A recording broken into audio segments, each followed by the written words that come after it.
Section 300 IPC এবং 101 of BNS এর আন্ডারে। ঠিক আছে, তাহলে মার্ডারে কি বলেছে না, intentionally causing death or causing bodily injury likely to cause death.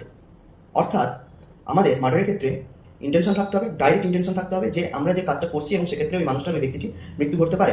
ধরুন আপনি একটা মানুষকে, একটা ব্যক্তিকে একটা ছুরি দিয়ে বারবার কোপ দিচ্ছেন, তো সেই জায়গায় দেখা গেল ওই মানুষটার মৃত্যু হচ্ছে। তার কারণ আপনি নিজে জানেন যে একটা মানুষকে একই জায়গায় বারবার ছুরি দিয়ে কোপ দিলে ওই মানুষটি মৃত্যু করতে পারে, তারপরেও আপনি করছেন। তো এখানে আপনার ইন্টেনশন ডাইরেক্টলি কাজ করছে।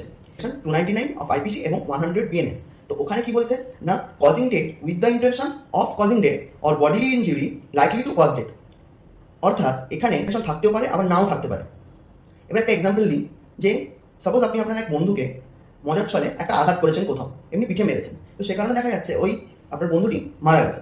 তো এখানে আপনার ইন্টেনশন নেই, আপনি মজার ছলে মেরেছিলেন এবং এমন জায়গায় মেরেছেন দেখা গেছে যে ওটা ওর প্রিভিয়াস কোনো ইঞ্জুরি ছিল যে কারণ বন্ধু মারা গেছে।